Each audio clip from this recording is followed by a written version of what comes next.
The wedding video starts playing 3 minutes too early. Not the rehearsal footage. Not the highlight reel meant for the reception. The other one. The one that was never supposed to exist. On the massive screen behind the altar, there she is. Mia Grant. In a hotel suite she doesn't remember entering. Her wedding dress half-zipped. Hair disheveled. And beside her, a man who isn't her groom. A man in torn jeans and a stained jacket, looking like he was pulled off the street. Which, as it turns out, he was. The gasps ripple through the crowd of 300 guests like a wave crashing into shore. Investors, business partners, family members who flew in from across the country.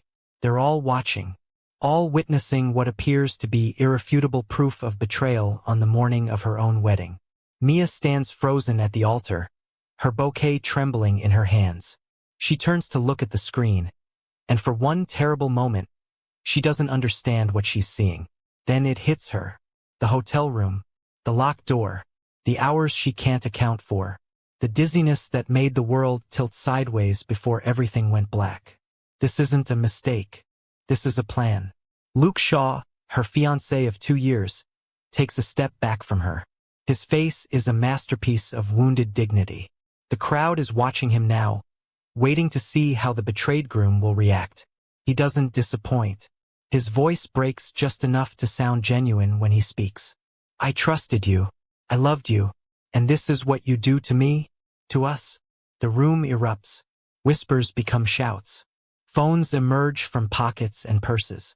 This will be recorded. This will be everywhere. Mia can already see the headlines forming in real time. But here's the thing about being set up for destruction. Once you realize it's happening, you have exactly 2 choices. You can crumble or you can detonate the whole thing yourself and walk through the rubble. Mia chooses the second option. She drops her bouquet. The white roses scatter across the marble floor. Then she does something no one expects. She doesn't cry. She doesn't run. She walks to the side of the stage where the video controls are, and she does something that makes the room go silent. She plays the rest of the footage.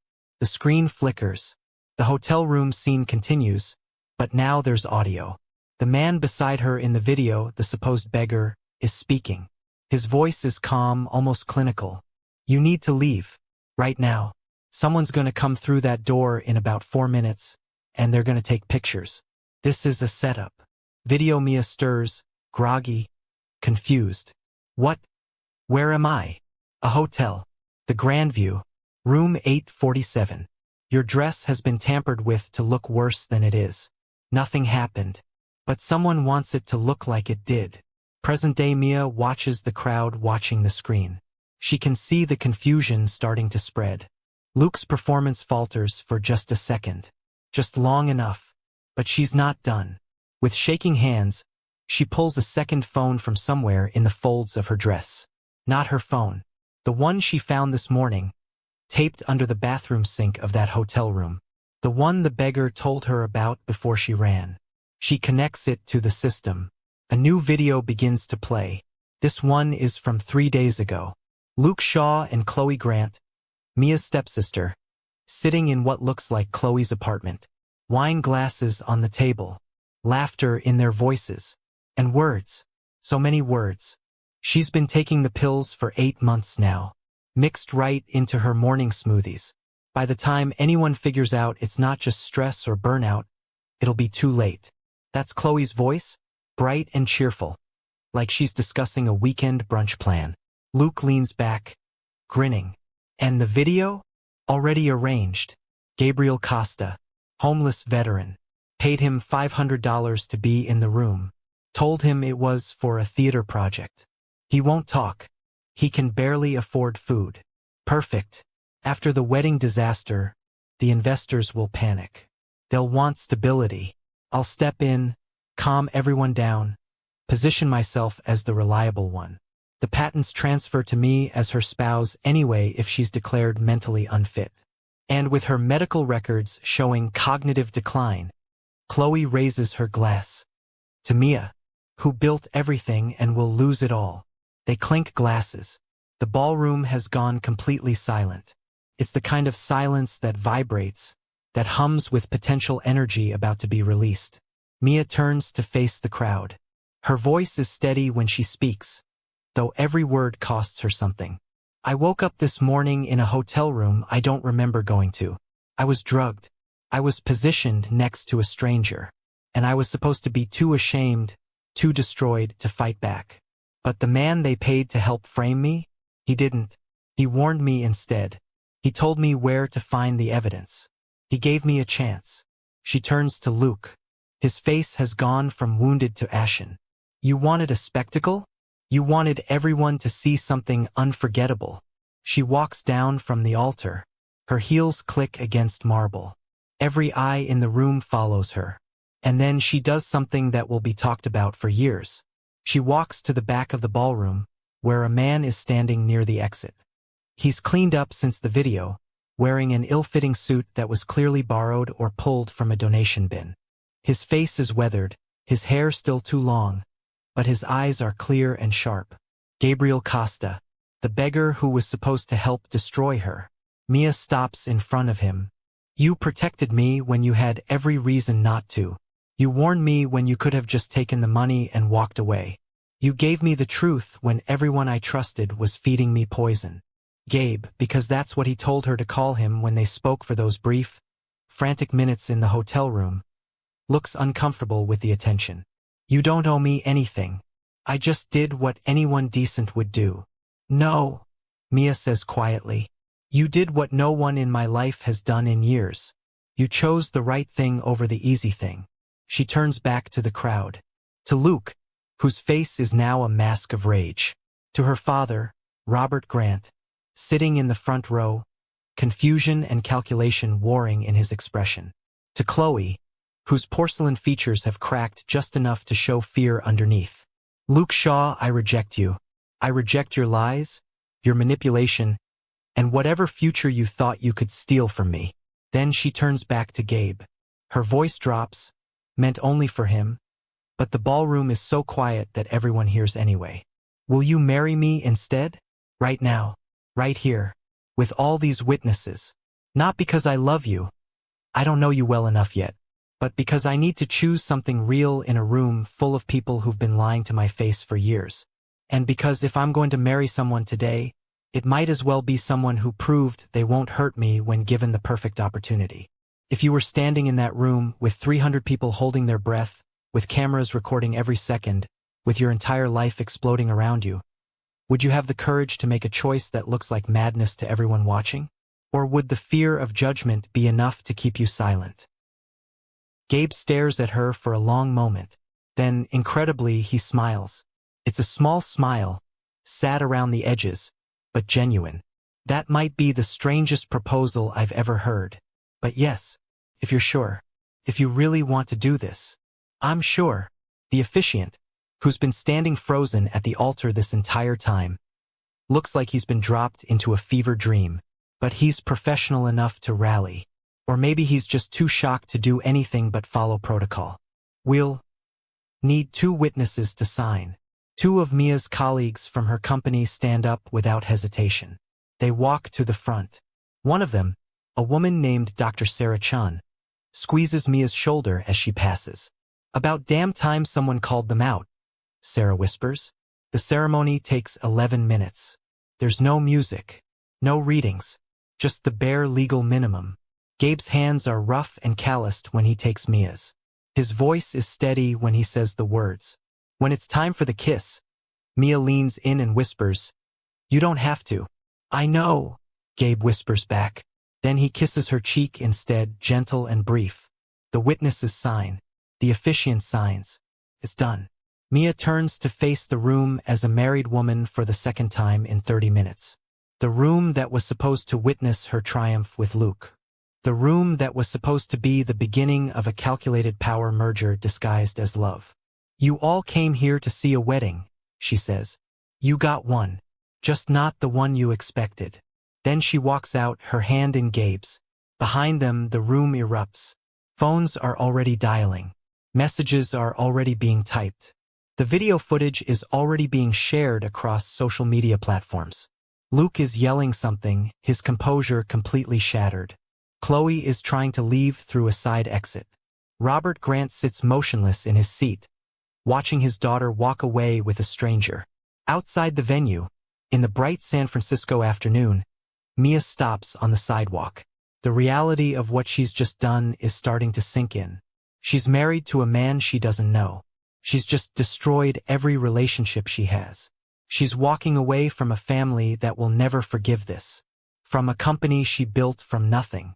From a life that took her 15 years to construct. Gabe stands beside her, patient and quiet. "I don't have anywhere to go," Mia says finally. "My apartment is in Luke's name. I signed it over 6 months ago when he said it would help with some tax thing.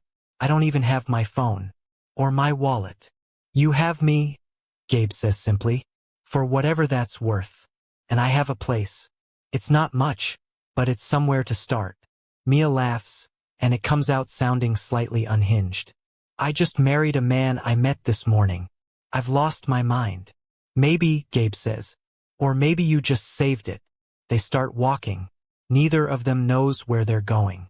But for the first time in months, maybe years, Mia feels like she's moving in a direction she chose herself.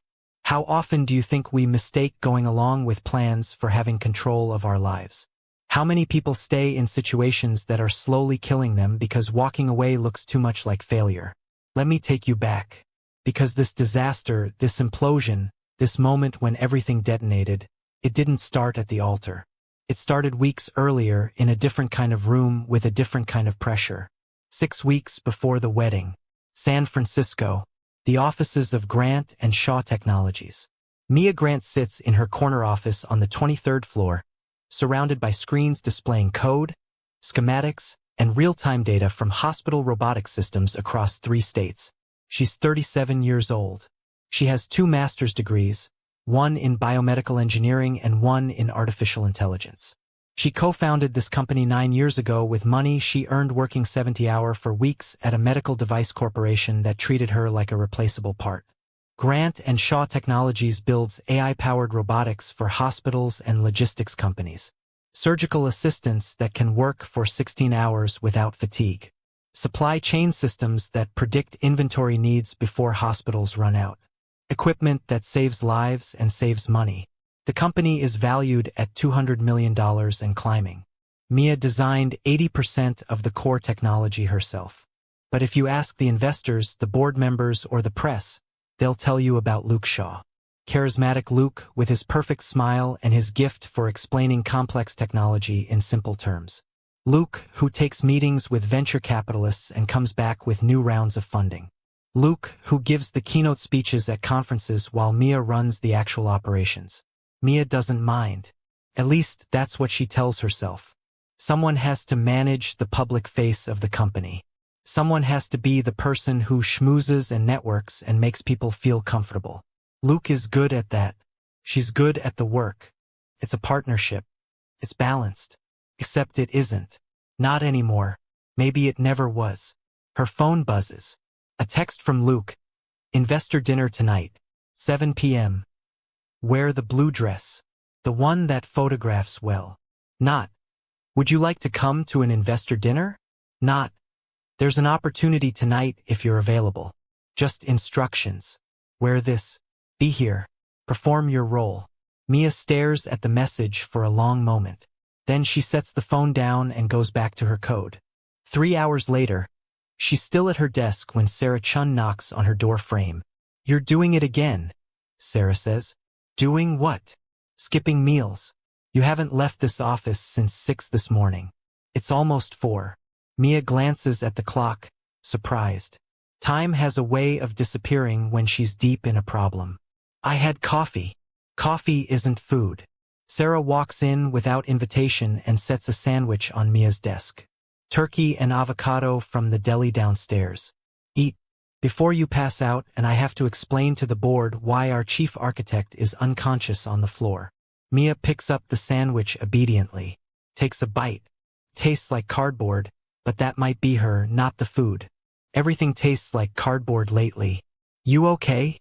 Sarah asks, settling into the chair across from Mia's desk. Sarah is 52, brilliant, and has been with the company since year 1. She's the head of their medical technology division and the closest thing Mia has to a friend in this building. I'm fine.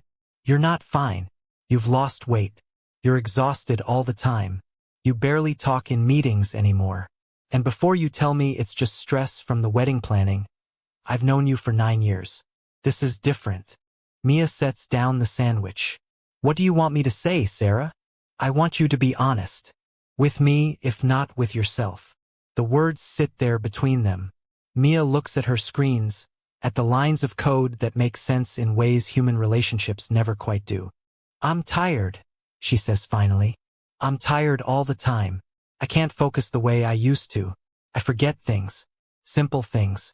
Yesterday, I couldn't remember the access code for the lab. I've used that code 5 times a week for 3 years. Have you seen a doctor? 2 of them. They ran tests.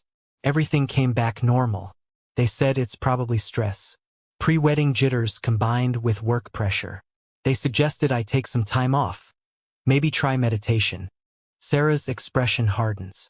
That's what they always say when they can't figure out what's wrong with a woman. Stress, anxiety, hysteria if we go back far enough. Meanwhile, men with the same symptoms get brain scans and referrals to specialists. I don't have time for specialists.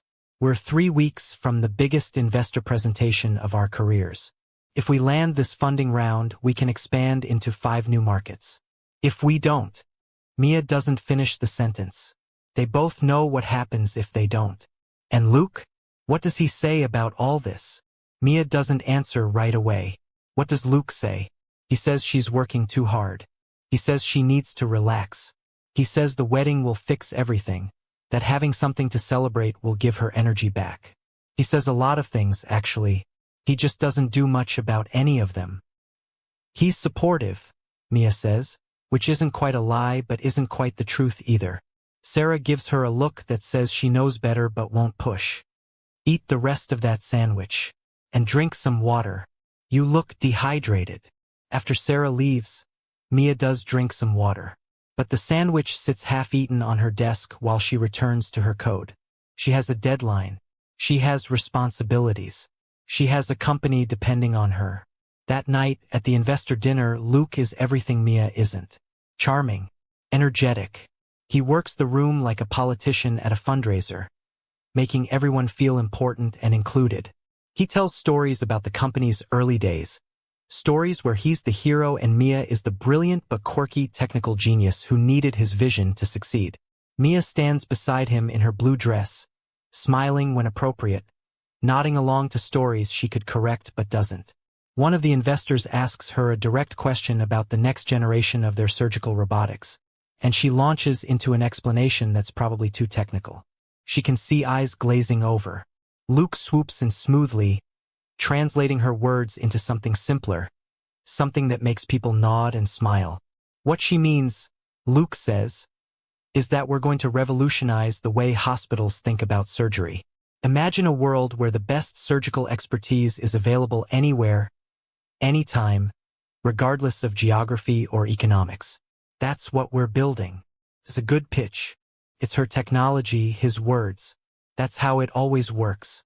After dinner, in the car ride home, Luke is jubilant. That went perfectly. Did you see Marcus Davis' face when I brought up the developing market potential? He's going to push the rest of his firm to increase their stake. This round is going to close bigger than we projected. Mia leans her head against the car window. The city lights blur past. That's good. You okay? You seemed a little off tonight. Just tired. You're always tired lately.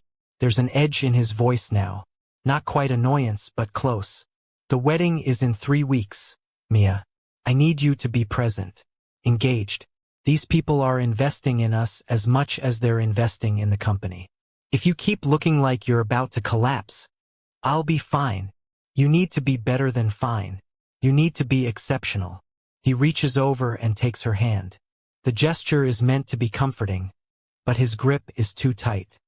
We're so close to everything we've worked for. Don't fall apart on me now. Mia doesn't point out that she's the one who did most of the working. She doesn't mention that she built the technology that makes everything else possible.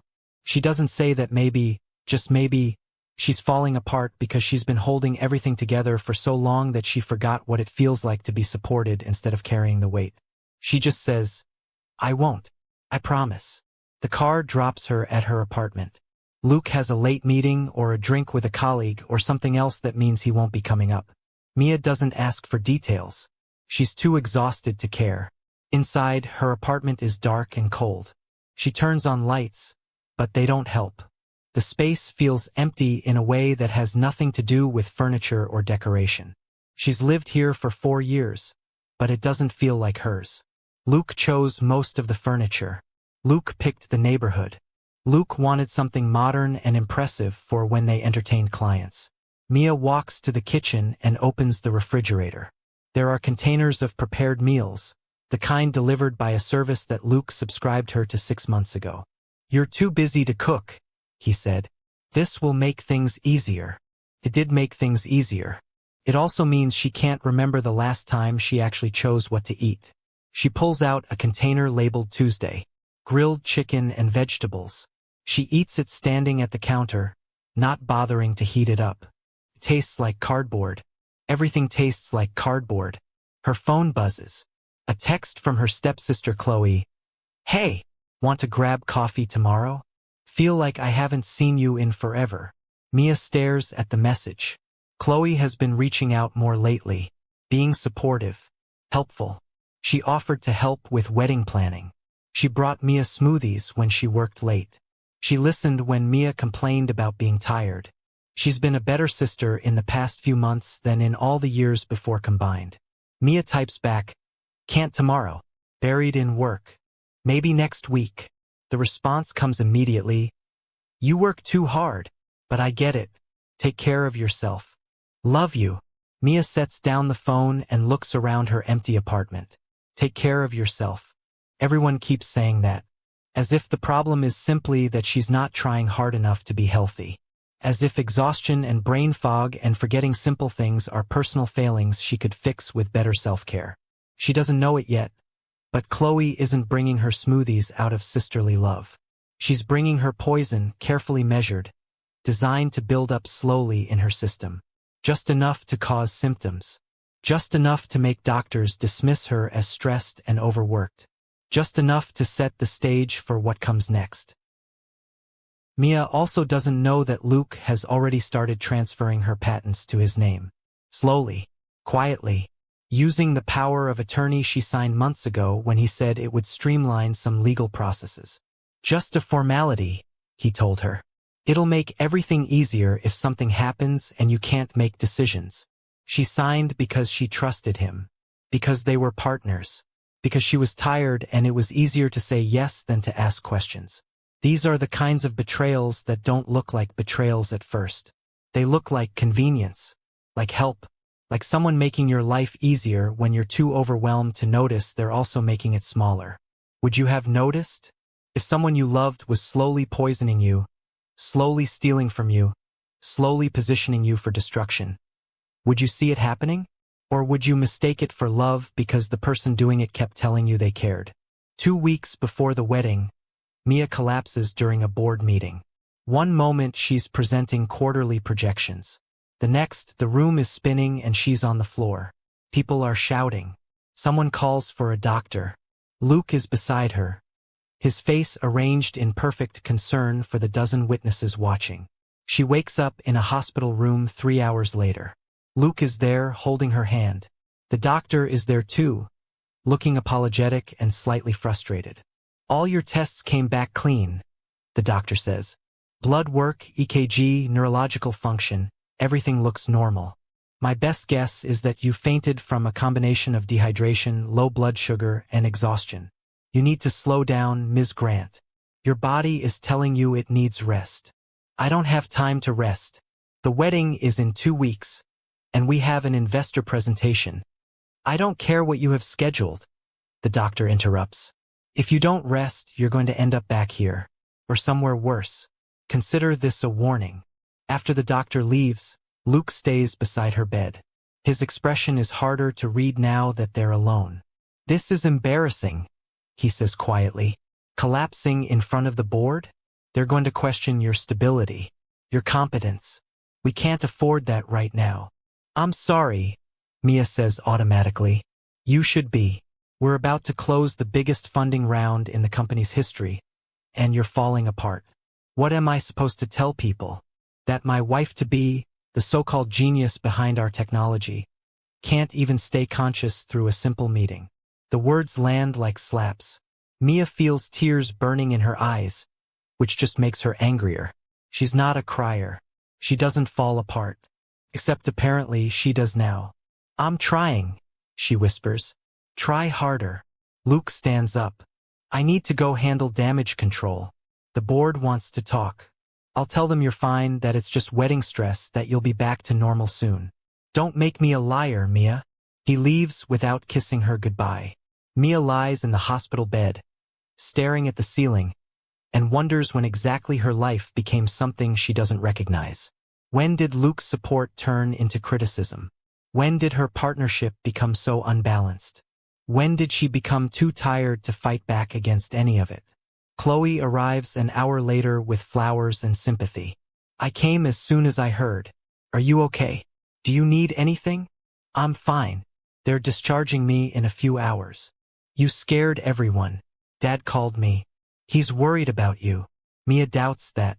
Robert Grant doesn't do worried. He does disappointed and strategic planning. Tell him I'm fine. Chloe sits in the chair Luke vacated.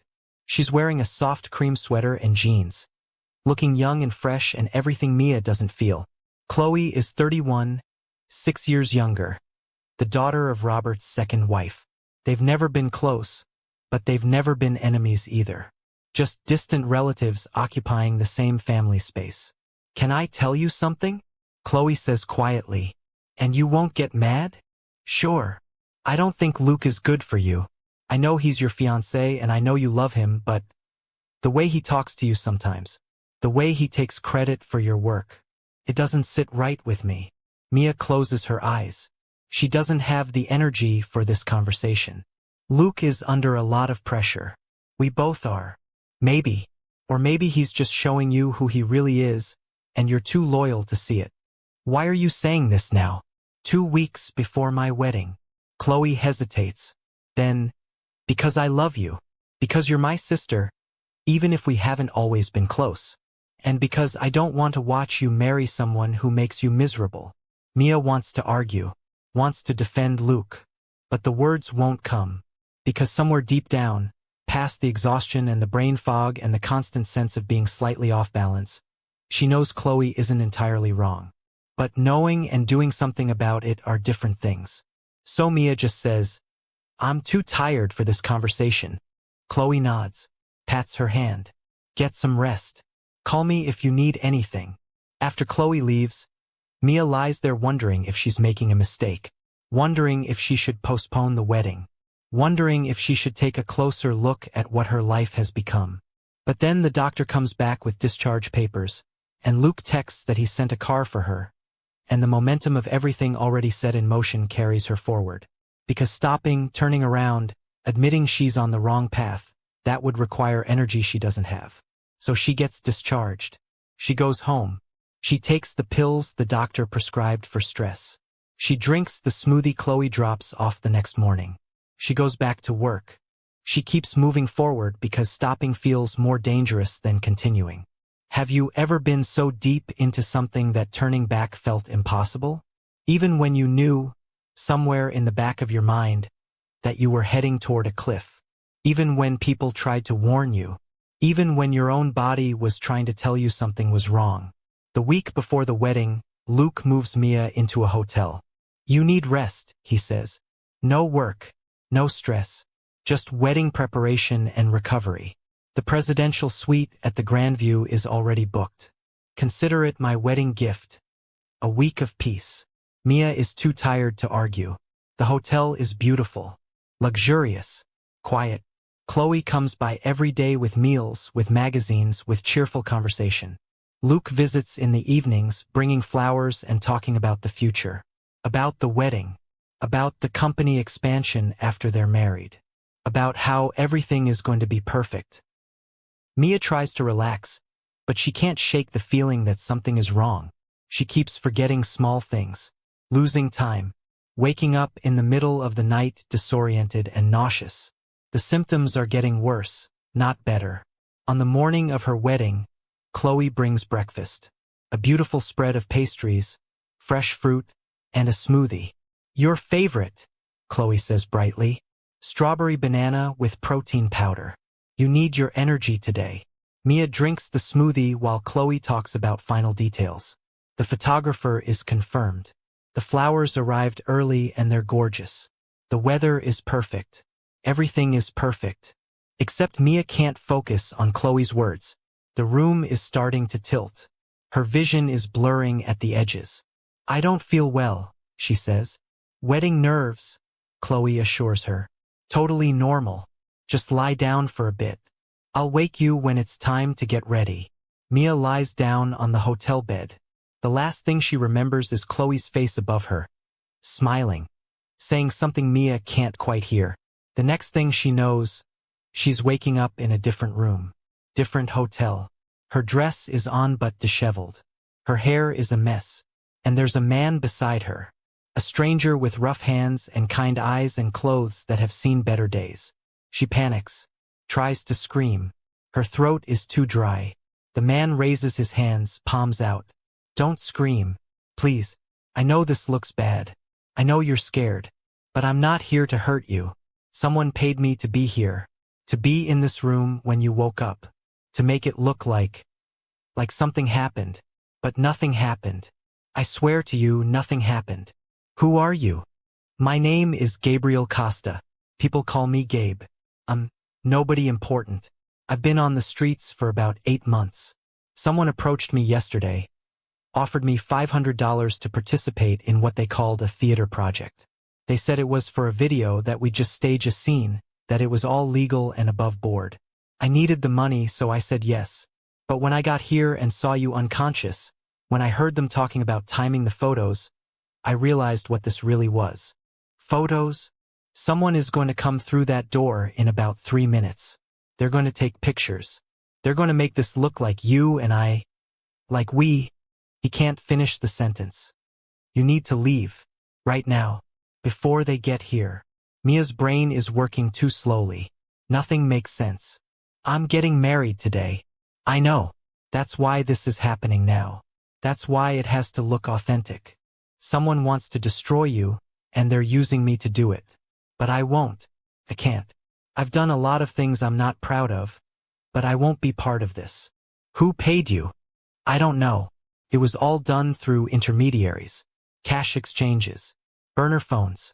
But before you got here, I heard 2 people talking outside the door, a man and a woman. They mentioned your name. They mentioned your company. They laughed about how you'd be too ashamed to fight back. Mia tries to stand. The room spins. Gabe catches her before she falls. There's a phone, he says urgently, hidden under the bathroom sink. Taped there. They didn't know I found it. It has videos on it. Evidence. Take it. Take it and get out of here. Why are you helping me? Gabe's expression is tired and sad. Because someone destroyed my life once. Took everything from me. Left me with nothing. And I know what it feels like to have no one believe you. No one fight for you. I can't get my life back. But maybe I can stop them from taking yours. Mia stumbles to the bathroom. Finds the phone exactly where he said it would be. Tapes it to her skin under her dress. Then she runs. She doesn't know where she's going. She just knows she needs to get to the wedding. Needs to stop whatever is coming. Needs to. She doesn't remember how she got back to the original venue. Doesn't remember the car ride or the elevator or any of it. The next clear memory she has is standing at the altar, bouquet in hand, watching her destruction play out on a massive screen while 300 people bear witness. Which brings us back to where we started. To the moment when Mia Grant stopped being a victim and started being something else entirely. After she marries Gabe, after they walk out of the ballroom, after the world explodes behind them, they end up at his place. It's not what Mia expected. Although, to be fair, she doesn't know what she expected. A shelter, maybe. A tent under a bridge. Something that matches the image of a man pulled off the streets to help frame her for adultery. Instead, Gabe takes her to a modest apartment in the Mission District. One bedroom, clean but sparse. Furniture that looks secondhand but well-maintained. Books on shelves. A kitchen that shows signs of actual use. "I'm not homeless," Gabe says quietly as they stand in the middle of his living room. "Not anymore. I was for a while. But I've been rebuilding. Working odd jobs. Saving. This place isn't much, but it's mine." Mia looks around, trying to process everything. "You lied to them. I let them make assumptions. They saw what they wanted to see. A desperate man who'd do anything for money. They never asked the right questions. Why didn't you tell me? At the hotel. Would it have mattered? You needed to know you were being set up. Whether I'm homeless or not doesn't change that." He pauses. "You can have the bedroom. I'll take the couch. You're safe here. I promise." Mia sits down on his worn couch, still in her wedding dress, and starts to laugh. It's not funny. None of this is funny. But she can't stop. She's married to a stranger. She's destroyed every relationship she has. She's walking away from a company she built with her own hands. And she's wearing a $12,000 wedding dress in a stranger's modest apartment, laughing like she's lost her mind. Maybe she has lost her mind. That would certainly explain things. Gabe waits until she stops laughing. Then he brings her water and sits in the chair across from her. "What happens now?" Mia asks. "I don't know, but we have time to figure it out. You're safe. They can't hurt you anymore. They already hurt me. They've been hurting me for months. Years, probably. I was just too tired to see it." Gabe nods slowly. "The symptoms you've been experiencing. The exhaustion, the brain fog, the memory problems. Those aren't stress." "How would you know?" "Because I've seen poisoning before. Military service. I did 2 tours in Afghanistan before everything fell apart. One of our translators was being slowly poisoned by someone in his own family. The symptoms looked just like stress, just like depression, just like a dozen other things that wouldn't raise alarms. By the time anyone figured it out, the damage was severe." Mia stares at him. "You think someone has been poisoning me? I think it's worth investigating. The smoothies your sister brings. The meals Luke provides. How long have you been having symptoms?" 8 months. Maybe longer. It's hard to say exactly when it started. "And when did people start bringing you food regularly? Taking care of you?" Mia thinks back. The timeline matches. The symptoms started around the same time Chloe became attentive. Around the same time Luke signed her up for meal services. Around the same time her life started feeling less like her own. "We need proof," she says. "We have proof. The phone from the hotel. The video of Luke and Chloe talking. That's evidence of conspiracy at minimum. Evidence we obtained through less than legal means. Evidence that will get investigators looking in the right direction. And once they start looking, they'll find more. People who do this kind of thing don't usually cover their tracks perfectly. They get confident. They get sloppy." Mia stands up. "The dress is heavy and uncomfortable. I need to change. And then I need to think. Plan. Figure out how to fight back." Gabe points to the bedroom. "There are some clothes in there that might fit. Someone left them behind. They're probably not your style, but they're clean." The someone he won't name was probably a woman. Probably someone important enough that the loss still hurts. Mia doesn't ask. They're strangers who just got married in front of 300 witnesses. They're entitled to their secrets. In the bedroom, she finds jeans and a soft t-shirt that smell like laundry detergent and nothing else. She strips off the wedding dress, leaving it in a pile on the floor like a shed skin. The clothes fit reasonably well. Good enough. When she comes back out, Gabe has made coffee. Real coffee, not from a pod. The smell fills the small apartment. "Thank you," Mia says, taking the mug he offers. "For everything. You didn't have to do any of this." "Yes, I did. Not because I wanted something from you. Not because I expected anything in return. But because it was the right thing to do. And I've spent 8 months trying to figure out how to be a person worth knowing again." This seemed like a good start. They drink their coffee in silence. Outside, the city continues its usual chaos. unaware that anything has changed. But everything has changed. For Mia, for Gabe, for Luke and Chloe, whose carefully constructed plan just detonated in the most public way possible. Mia's phone, her real phone, not the evidence phone, starts buzzing, exploding with notifications. Hundreds of them. She scrolls through. Messages from her father, cold and furious. Messages from board members, confused and concerned. Messages from colleagues, some supportive, most not. News alerts. Social media mentions. The story is everywhere. Videos of the wedding disaster are trending across multiple platforms. Think pieces are already being written about corporate drama and public meltdowns. One message stands out. From Sarah Chun. I don't know what happened, but I believe you. When you're ready to talk, I'm here. And I've been keeping copies of everything, just in case. Every patent file.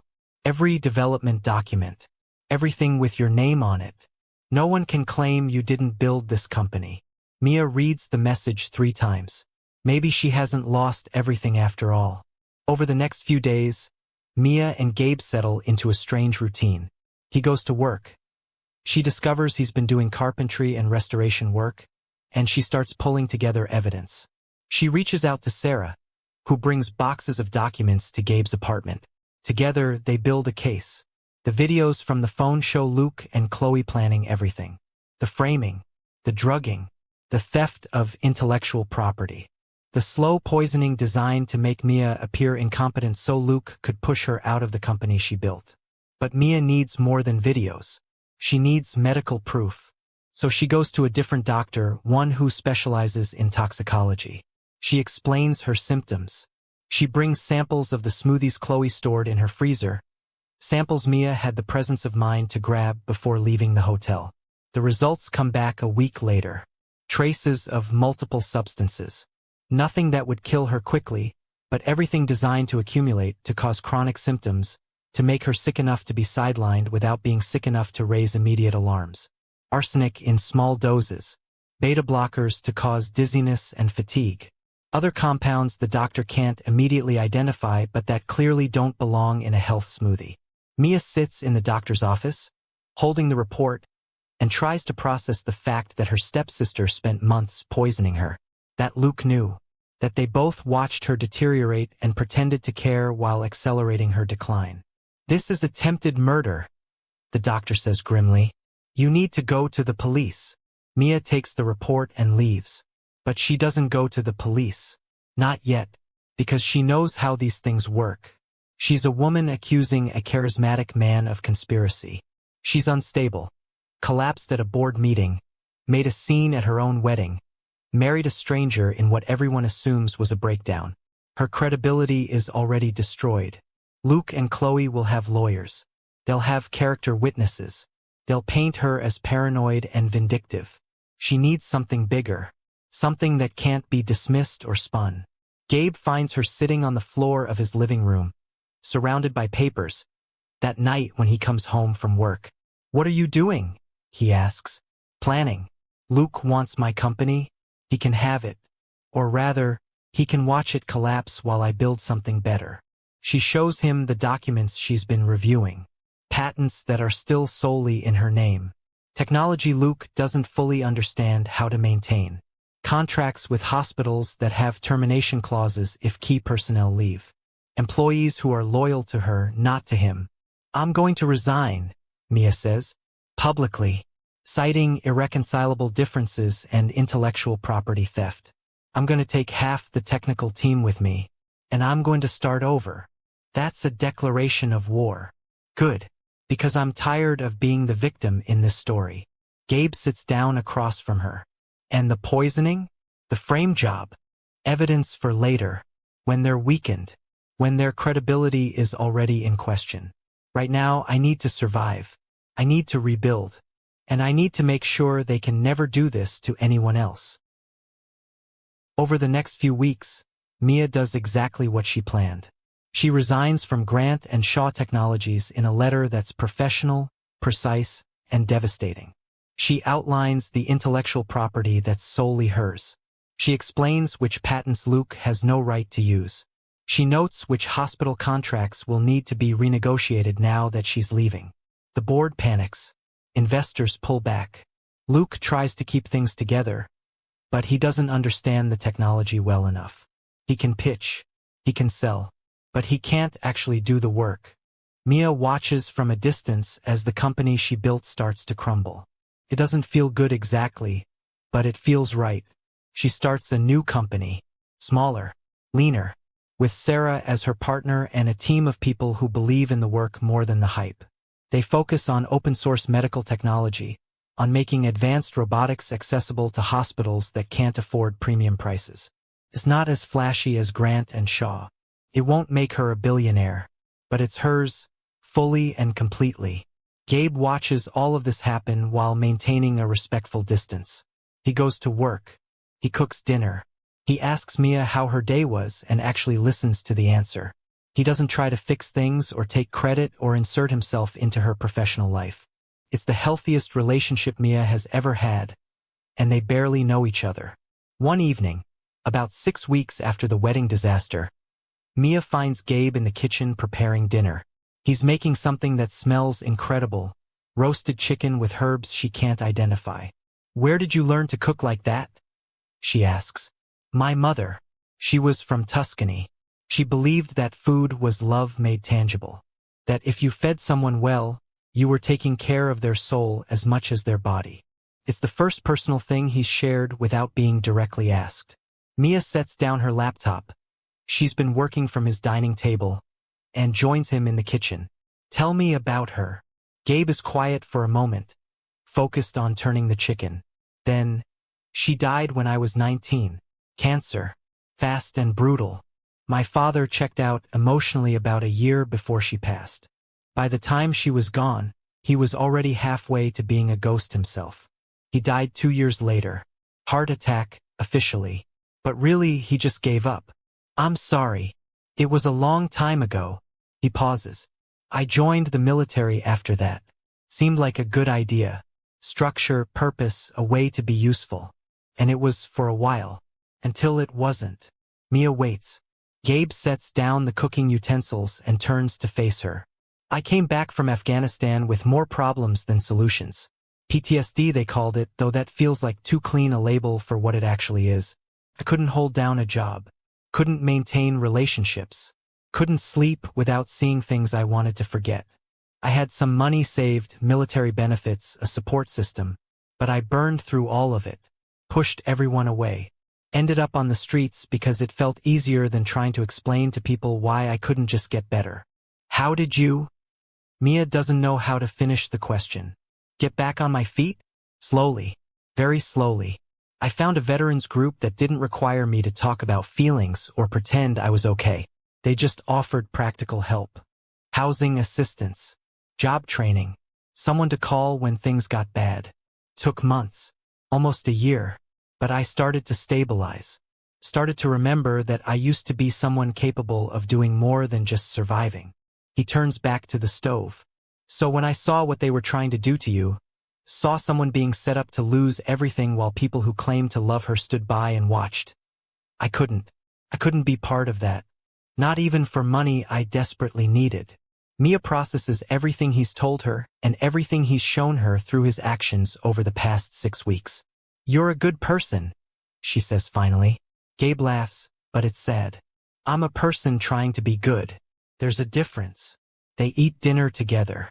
Actually eat, not just consume food while thinking about other things. Mia realizes she can taste flavors again. The herbs, the seasoning, the care in the preparation. When did food stop tasting like cardboard? Was it when the poisoning stopped? Or was it when she started paying attention to her life instead of just enduring it? After dinner, Mia brings up something that's been weighing on her. "We're legally married," she says. "We are," which seems strange, given that we barely know each other. It is strange. I won't argue with that. "I've been thinking," Mia continues carefully, "we could get it annulled. Quietly. No one would need to know. You've helped me more than I could have asked for. You don't need to stay tied to this mess." Gabe is quiet for a long moment. Then, "Is that what you want?" I don't know what I want. 6 weeks ago, I thought I wanted to marry Luke. That turned out to be spectacularly wrong. I clearly have terrible judgment when it comes to relationships. Or maybe you have excellent judgment when it counts. You chose me at the wedding, not because you knew me, but because you recognized something true in a room full of lies. Maybe trust your instincts instead of second-guessing them. Mia meets his eyes. What do you want? I want you to be happy, whatever that looks like. If having this marriage annulled makes you happy, we do that. If staying married while we figure things out makes you happy, we do that. I'm not going anywhere unless you ask me to. Such a simple statement. Such an uncomplicated offer of stability. And it's the first time in years someone has asked Mia what she wants without an agenda attached to the question. Can we table this conversation? Mia asks. Not indefinitely. Just until I have enough brain space to think about it clearly. Of course. They don't talk about the marriage again for a while. But something shifts after that conversation.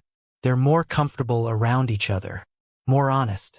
They start sharing meals with actual conversation instead of polite small talk.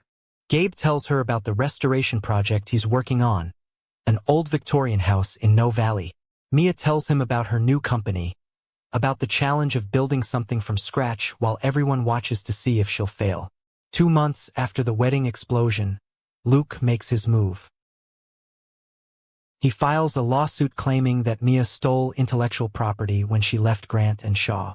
He argues that everything she developed was company property, that she has no right to use any of it for her new venture. He positions himself as the victim, the man who supported her, who helped build her career, only to be betrayed and abandoned.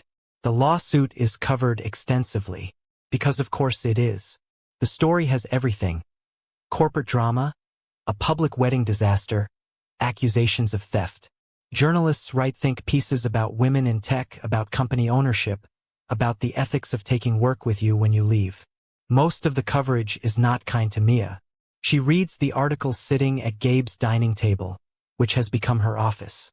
Her hands shake as she scrolls through comments calling her unstable, opportunistic, vindictive. People who don't know her, who weren't there, who have no understanding of what actually happened. They've already decided she's guilty. Gabe finds her like that, staring at her screen, frozen. They're destroying me, she says quietly. Again, just in a different way.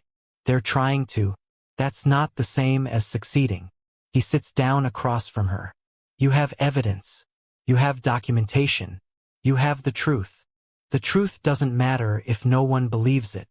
Then we make them believe it. Mia looks up. How? By going public. All of it. The poisoning. The frame job.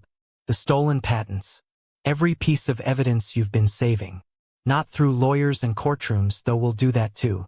But through the media. Give them a story they can't ignore. That's risky. If I do that and can't prove everything beyond doubt, I'm done. My reputation is already hanging by a thread. And if you don't, Luke wins by default. He controls the narrative. He has the resources and the credibility. You have the truth. Use it. Mia thinks about this. She's never been comfortable with attention. She's always preferred to work behind the scenes, to let others take the spotlight. But that approach got her here, watching while someone else took credit, took control, took everything. Okay, she says. Let's do it. They spend the next week preparing. Mia contacts a journalist she respects, someone known for careful research and ethical reporting. She provides documents, medical reports, the videos from the phone, financial records showing how Luke systematically transferred her patents to his name, testimony from employees who witnessed the imbalance in their partnership. Everything. The journalist, a woman named Patricia Ruiz who's built her career on exposing corporate malfeasance, spends 2 weeks verifying everything. She interviews witnesses. She has independent experts review the medical evidence. She builds a story that's airtight. When it publishes, it's devastating. The article runs in a major national newspaper. The headline reads, "How a Silicon Valley power couple's wedding became a crime scene." Patricia doesn't just report the facts. She connects the dots. She shows how Luke positioned himself as the face of technology he didn't develop. How Chloe gained access to Mia through family connection and weaponized that trust. How the two of them spent nearly a year systematically destroying Mia's health, her credibility, and her control over her own company. How they planned to frame her publicly to complete the theft. The evidence is presented methodically. The poisoning, the legal theft of patents, the setup at the hotel, the conspiracy caught on video, all of it laid out in careful detail with supporting documentation. The article goes viral within hours. It's not just the scandal, it's the story. A brilliant woman being destroyed by the people closest to her. A stranger risking everything to help her. A public wedding disaster that was actually a moment of perfect clarity. It's dramatic enough to grab attention and real enough to sustain it. The response is immediate and overwhelming. Grant and Shaw Technologies loses 3 major contracts within the first day. Investors demand investigations. The board calls for Luke's resignation. Law enforcement announces they're opening a criminal investigation into the poisoning allegations. Chloe is arrested 2 days later, trying to board a flight to Barcelona. The police find her with fake identification and $50,000 in cash. They charge her with attempted murder, conspiracy, and a dozen other things. Her bail is set absurdly high. Luke tries to maintain his innocence. He claims he had no knowledge of Chloe's actions. He insists the patent transfers were legitimate business decisions. He positions himself as another victim, deceived by a woman he trusted. But then Sarah Chun comes forward with more evidence. Emails between Luke and Chloe discussing the poisoning timeline. Text messages about how to make Mia's symptoms look like stress. Financial records showing Luke paid for the hotel setup, the cameras, the whole framing operation. Luke is arrested during a television interview where he's proclaiming his innocence. The footage of him being led away in handcuffs, confused and panicked, becomes its own news cycle. Mia watches all of this from Gabe's apartment. She should feel vindicated, triumphant, something other than hollowed out. "Are you okay?" Gabe asks, sitting beside her on the couch. "I don't know. I wanted them to face consequences. I wanted the truth to matter. But watching it happen, it just feels sad. They destroyed themselves. I just documented it. They destroyed you first. Or tried to. Feeling sad about their consequences doesn't make you wrong. It makes you human." Mia leans against him. It's the first time she's initiated physical contact beyond handshakes and practical touches. Gabe goes still for a moment, then carefully puts his arm around her shoulders. They sit like that while the news plays out across every screen. While Luke and Chloe's carefully constructed lives collapse in real time. While justice, messy and public and complicated, finally shows up. The legal process takes months. Luke and Chloe both face criminal charges. The evidence is overwhelming, but their lawyers fight anyway. They try to discredit Mia. They try to claim entrapment, insanity, diminished capacity. Nothing works. During this time, Mia's new company grows. Word spreads about her work, about her commitment to accessible medical technology. Hospitals that were priced out by Grant and Shaw start contacting her. Investors who care more about impact than hype start supporting her. She builds something better than what she had before, not because it's bigger or more profitable, but because it's truly hers. Gabe continues his restoration work. He tells Mia about the old houses he helped save, about the craftsmanship that modern buildings lack. He shows her pictures of Victorian woodwork he's repaired, of plaster moldings he's restored to their original beauty. He talks about his work the way Mia talks about hers, with respect for what was built before and responsibility for preserving it. They settle into a life together that neither of them planned but that somehow works. They're married, legally and publicly, but they've never discussed what that means. They share space and meals and conversation, but they've maintained separate bedrooms. They've built trust slowly, carefully, with no rush toward anything resembling a traditional marriage. Until one night, about 8 months after the wedding disaster, when everything changes again. Mia is working late on a new prototype when her phone rings. Unknown number. She almost doesn't answer, but something makes her pick up. "Ms. Grant?" This is Detective Sarah Martinez with the San Francisco Police Department. I'm calling about the investigation into Chloe Grant and Luke Shaw. Mia's stomach drops. What's happened? Ms. Grant attempted suicide in her cell this evening. She's currently hospitalized and in stable condition. But before the attempt, she provided a full confession. She's agreed to testify against Mr. Shaw in exchange for a reduced sentence. I wanted to inform you before you saw it on the news. After the detective hangs up, Mia sits with the phone in her hand, trying to process. Chloe tried to kill herself. Chloe, who spent months poisoning her with a smile, who set her up to be publicly humiliated and destroyed, who did all of that without apparent guilt or hesitation. Gabe finds her like that, staring at nothing. What happened? Mia tells him. All of it. The confession. The suicide attempt. The deal. Do you want to go to the hospital? Gabe asks. See her. I don't know if I can. I don't know what I'd say. You don't have to say anything. You don't have to do anything. But if you want to, I'll go with you. In the end, Mia does go to the hospital. Not for Chloe, but for herself. Because she needs to see that this person who tried to destroy her is just a person. Flawed and broken and human. Chloe is in a secured ward, handcuffed to the bed, looking small and diminished in her hospital gown. Her wrists are bandaged. Her face is pale. When Mia walks in, Chloe starts crying. I'm sorry, Chloe says. I know it doesn't matter. I know it doesn't fix anything. But I'm sorry. Mia stands at the foot of the bed. Why? Why did I do it? Or why am I sorry? Both. Chloe is quiet for a long moment. Then, I was jealous of everything you had, everything you built. You were Dad's favorite even though he'd never say it. You were brilliant and successful and everyone respected you. And I was just there. Pretty Chloe. Nice Chloe. No one important. So you decided to destroy me? I decided to take something of yours. Just once. To see what it felt like to be the important one. Luke approached me first. Did you know that?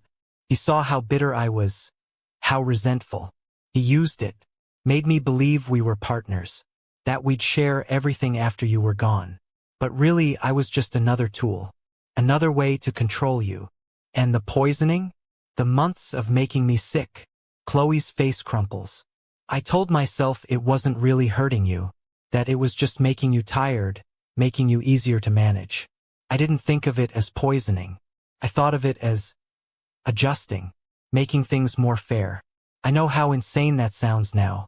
But at the time, I convinced myself I was justified. You almost killed me. I know, and I have to live with that, along with everything else. Chloe looks directly at Mia for the first time.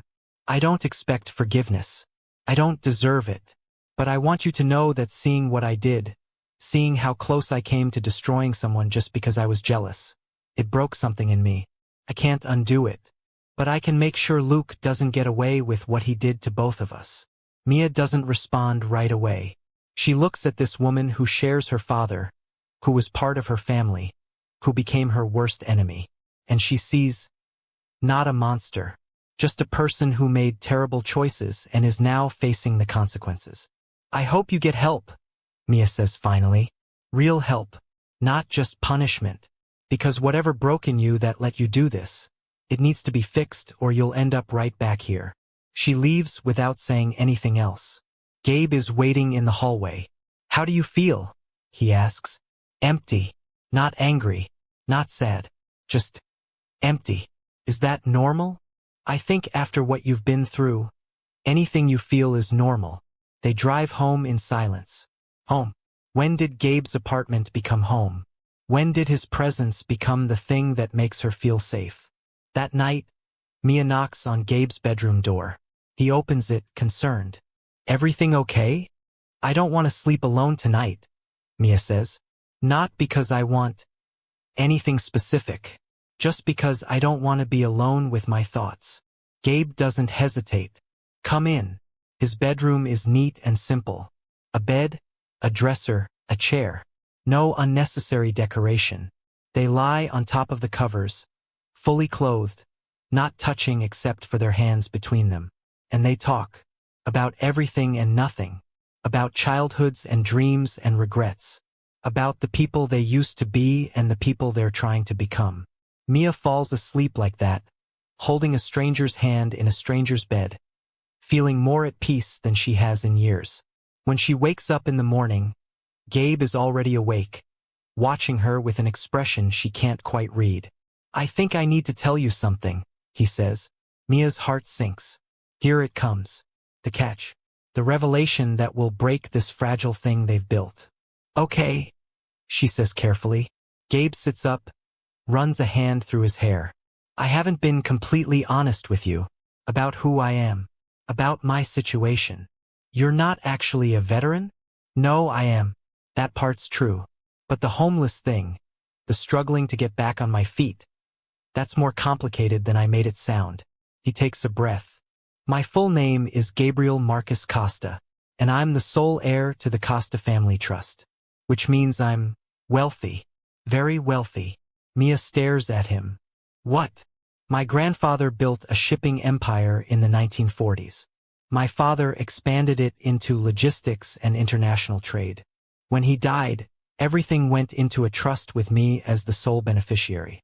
I have access to roughly $800 million, give or take market fluctuations.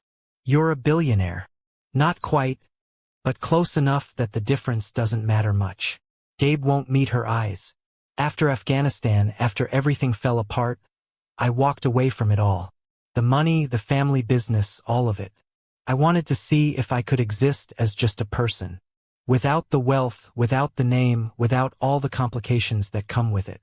For a while, I really was on the streets. By choice, not necessity, which makes it different. Privileged, even in poverty. But I wanted to understand what it felt like to have nothing. And then I started putting my life back together. But I kept my identity quiet, kept living simply, kept working with my hands instead of sitting in boardrooms. Because I liked who I was without the money more than who I was with it." Mia processes this. "So when they hired you to help frame me, they thought they were hiring a desperate nobody. Someone who'd disappear after and never cause problems. They didn't do their research. Didn't realize that the homeless veteran they picked up off the street had the resources to destroy them if he chose to. Why didn't you tell me? After the wedding, when we were living together, when I was rebuilding my life. Why didn't you tell me you had the money to make all of that easier?" Gabe finally looks at her. "Because I wanted you to choose me without the money. Because every relationship I've ever had was complicated by wealth. People wanted access or status or security. They never just wanted me. And you chose me at the wedding when you thought I was nobody. You married me when I had nothing to offer but truth and protection. I wanted to know if that could last. If someone could care about me, could build a life with me, without the money being part of the equation. That's manipulative. I know, and I'm sorry. But I'm also not sorry, because these past 8 months have been the most honest, most real relationship I've ever had. No one has ever treated me the way you do. As an equal, as a partner, as someone whose worth isn't measured in dollars." Mia stands up, needing space. She paces the small bedroom while Gabe waits. "You let me struggle," she says. "You watched me scrape together resources, stress about money, work 18-hour for days to build my new company, when you could have helped. Would you have accepted help if you'd known? I don't know. Maybe. Probably not. But that's not the point. The point is you had information I didn't. You made decisions for me by withholding it. You're right. And if you want me to leave, if you want to end this marriage, I'll understand. I'll make sure you're financially secure first. No strings, no obligations. I'll set up a trust that gives you everything you need to build your company without worry. And then I'll go." Mia stops pacing. "Is that what you want?" "What I want is for you to trust me again. What I want is for us to be partners in truth, not just legally. What I want is a chance to prove that the money doesn't change who I am or what I can offer you. But I also want you to be happy. And if I've broken something that can't be fixed, then I want you to be free." They stand on opposite sides of the room, looking at each other. Mia thinks about the past 8 months.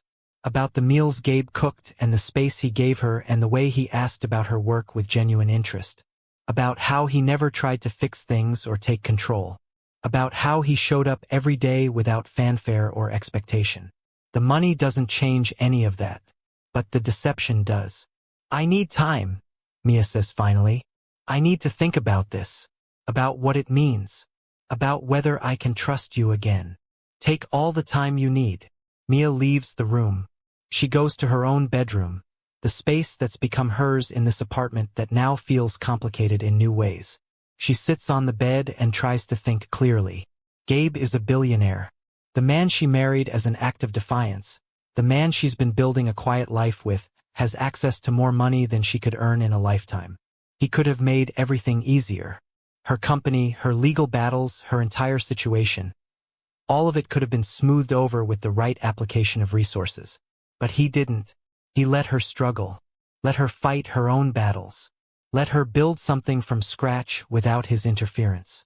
Is that respect for her autonomy? Or is it withholding help when he could have given it? Mia doesn't have an answer. For the next week, she and Gabe exist in careful proximity. They're polite. They're civil. But the ease they had before is gone, replaced by a tension neither of them knows how to address. Mia throws herself into work. Her company has reached a critical growth phase.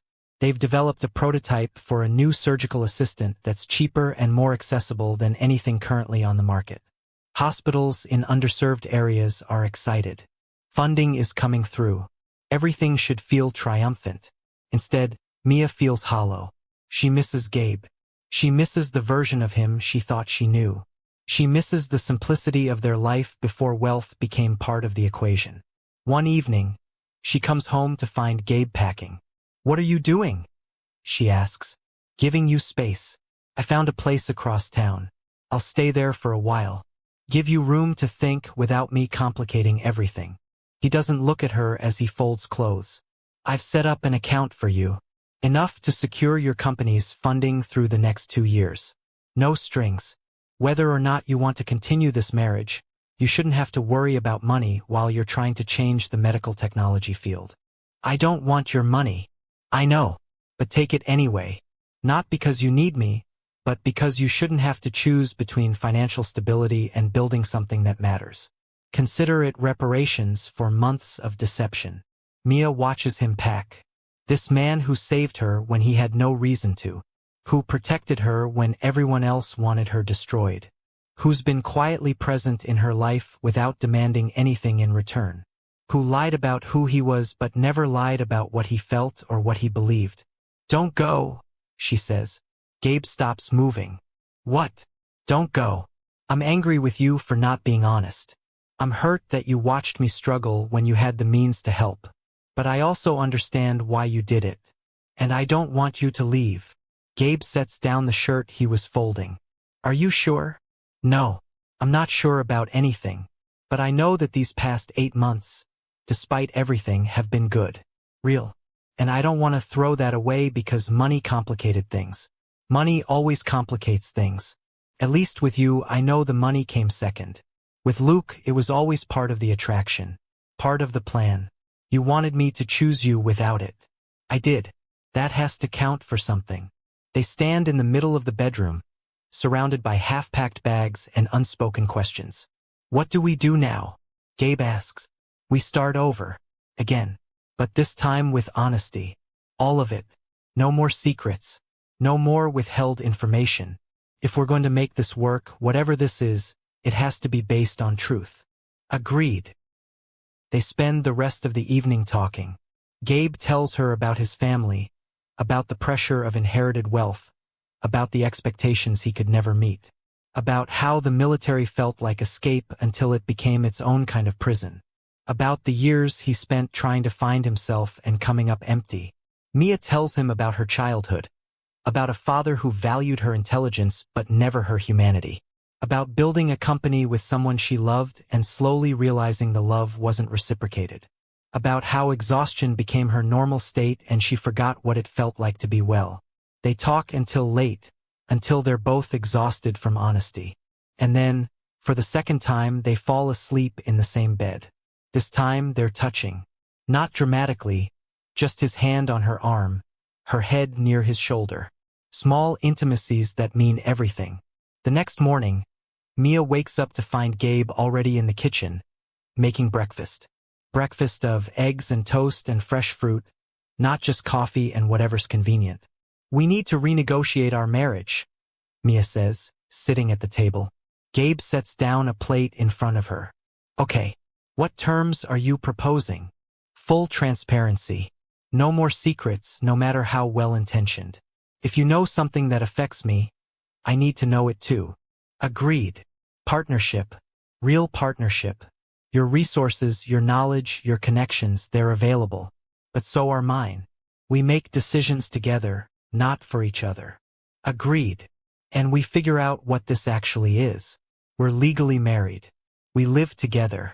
We care about each other. But we've never defined what we are to each other. I think we need to. Gabe sits down across from her. What do you want us to be? Mia considers this. I want us to be partners. In business, in life, in whatever comes next. I want to build something together that's ours, not mine or yours. I want to know that when things get hard, we'll face them together instead of one of us making decisions for both of us. And romantically? I don't know yet, but I'm open to finding out. If you are. Gabe reaches across the table and takes her hand. I've been in love with you since about week 3. When you told off that investor who said your technology was too idealistic. You were fierce and brilliant and uncompromising, and I realized I'd never met anyone like you. But I didn't want to pressure you. You just escaped one relationship that was all about control. I wanted to give you space to choose what you wanted.